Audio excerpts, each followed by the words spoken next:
Guilt. It's one of the most powerful emotions humans can ever experience. It's that heavy, invisible weight that sits quietly in the corners of the mind, whispering that something, somewhere, isn't right. You can't see it, you can't touch it, but you can feel it deeply, like a quiet ache in your chest that never fully fades away. The psychology of guilt is one of the most fascinating and complex areas of the human mind because guilt is not just an emotion, it's a mirror. It reflects who we are, what we value, and how we see ourselves in the eyes of others. When we talk about guilt, we are really talking about the deep and ancient part of our brains that develop to keep us connected to others. In the earliest human societies, survival depended on cooperation. People had to live, hunt, and protect one another in groups. If someone broke the trust of the group, it could mean danger or even death. So guilt evolved as a kind of emotional alarm system. When we did something that might harm others or threaten our place in the group, guilt would rise up to warn us, to make us fix what we broke. In that sense, guilt was a survival tool. It told us, you have done wrong, make it right. But in the modern world, guilt has taken on a more complicated shape. Today, we don't just feel guilty for breaking tribal rules or betraying others. We feel guilty for not answering messages, for not working hard enough, for eating too much or saying the wrong thing, or even for simply being happy when others are not. Guilt has evolved beyond survival. It has become part of our moral and emotional identity. It tells us who we believe we should be. And when our actions don't match that belief, guilt is born. What's fascinating about guilt is that it's not always rational. Sometimes people feel guilty for things completely beyond their control. A child might feel guilty for their parents' divorce. A survivor of an accident might feel guilty for being alive when others were not. A person who does everything right might still feel guilty for not doing more. This type of guilt, irrational guilt, is a trick of the mind. It shows how our brains blur the line between responsibility and empathy. We care so deeply about others that we sometimes blame ourselves for their pain. Psychologists often describe guilt as a social emotion. It depends on awareness of others. You can't feel guilty in isolation. To feel guilt, you have to imagine someone else's perspective. You have to picture how your actions affected them. This is why guilt is tied closely to empathy. The more you can imagine another person's suffering, the more likely you are to feel guilty for causing it. In that way, guilt and compassion are two sides of the same coin. One motivates us to care for others, and the other punishes us when we fail. But here's where guilt becomes dangerous. Because while it can guide us toward moral behavior, it can also trap us in cycles of self-punishment. Some people live with chronic guilt, feeling unworthy, ashamed, or constantly sorry for things they've done or even just thought about. This kind of guilt doesn't teach or heal. It consumes. It makes people replay the same moments in their heads over and over, trying to undo what can't be undone. The mind becomes a courtroom, and the person becomes both the accused and the judge. There's also another layer. Guilt is not the same as shame. Though they feel similar, they're very different emotions. Guilt says, I did something bad. Shame says, I am bad.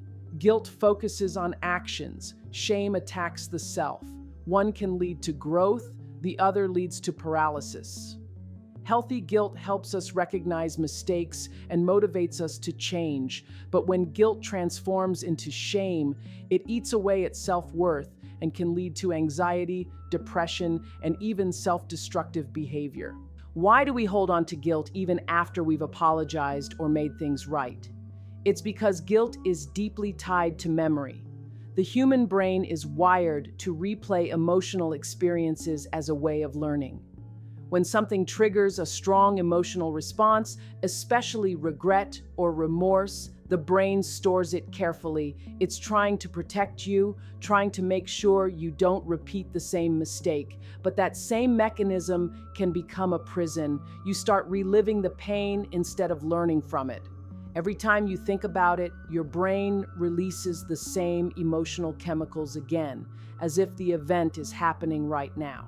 Interestingly, neuroscientists have found that guilt activates the same areas of the brain as physical pain. That means when you feel guilty, your body experiences it like a wound. Your heart rate changes, your stomach tightens, your body temperature shifts. The emotion isn't just mental, it's physical. That's why guilt can make you feel literally sick. It's the brain's way of signaling that something inside needs attention. But there's another truth. Guilt can also be manipulated. Society, religion, and even marketing often use guilt to control behavior. People are told to feel guilty for not donating enough, for not praying enough, for not looking a certain way, or for not working hard enough. Guilt becomes a tool of influence. When you feel guilty, you're more likely to comply, to make amends, to seek approval. That's why understanding the psychology of guilt is not just about feelings, it's about power. Yet guilt also reveals something beautiful about human nature. We feel guilty because we care. We feel guilty because we have a conscience, because we can imagine the pain of others. A truly dangerous person is not the one who feels too much guilt, but the one who feels none at all.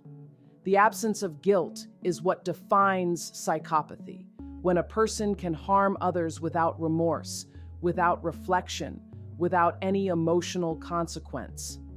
Guilt, in a strange way, is proof of our humanity. It's what separates empathy from cruelty.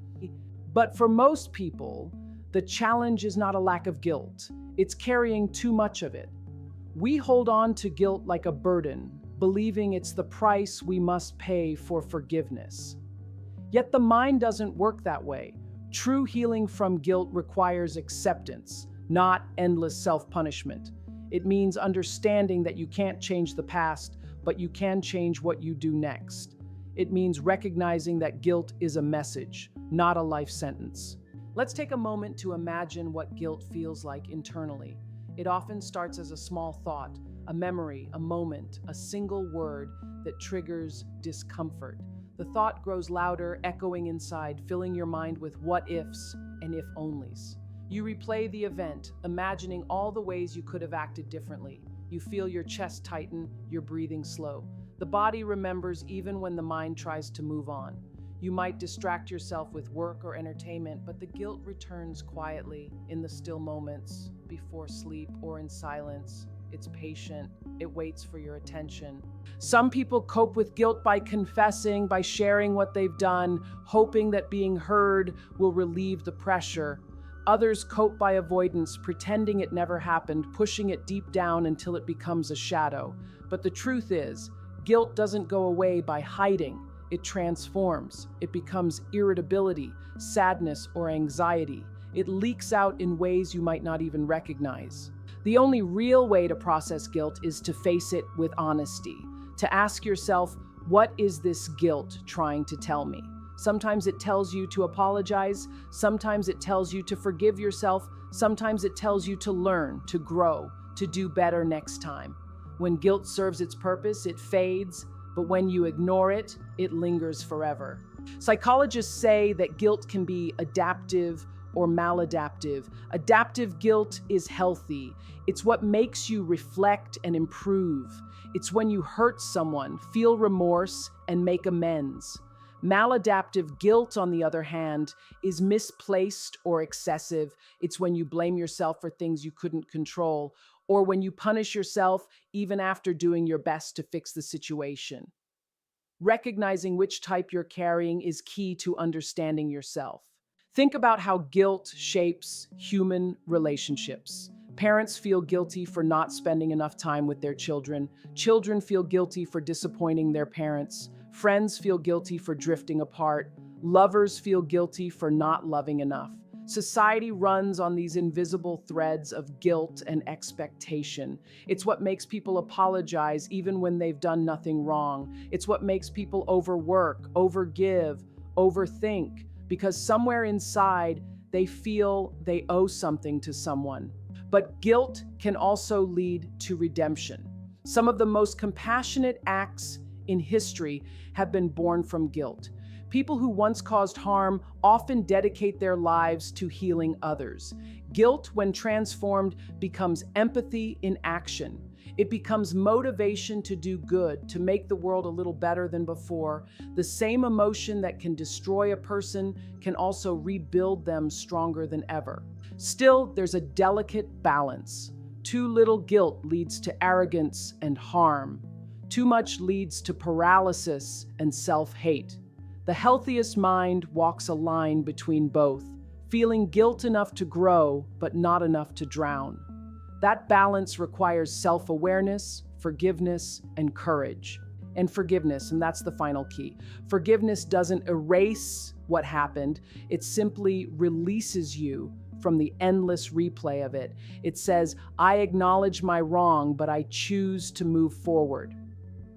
Many people misunderstand forgiveness. They think it means pretending nothing happened. But real forgiveness means looking directly at the guilt, accepting it, and deciding it no longer defines who you are. Sometimes forgiving yourself is harder than forgiving others. We can be our own worst critics. We hold ourselves to impossible standards, believing we must be perfect to be good. But perfection is not human. Guilt reminds us of that. It shows us our flaws, but also our capacity to change. It's in that space between guilt and forgiveness where true growth happens. In the end, guilt is not an enemy. It's a messenger, a signal from the deepest part of your humanity. It says you can do better. It says you care. It says you're alive. Every person on earth carries guilt, some small, some enormous, but the weight only becomes unbearable when we refuse to listen to its message. If you've ever felt guilt, real, deep guilt, know that it doesn't make you weak. It makes you aware. It means you have a conscience that's awake and working. It means you understand right from wrong. The goal is not to silence guilt, but to understand it, to let it teach you what it needs to, and then to let it go. The psychology of guilt is not just about understanding why we feel bad. It's about understanding how feeling bad can make us better. Because in every pang of remorse, there's a hidden opportunity. The opportunity to become more honest, more kind, more human. And that's the paradox of guilt. It hurts, but it heals. It wounds, but it awakens. It breaks you open, but through that opening, something deeper begins to grow. So the next time you feel that familiar ache in your chest, that quiet voice whispering that you could have done better, pause, breathe, listen. Don't run from it. Ask it what it wants to show you, because somewhere within that pain lies wisdom, and within that wisdom lies freedom, and that is the true power of guilt. It's not there to destroy you, it's there to bring you back to yourself.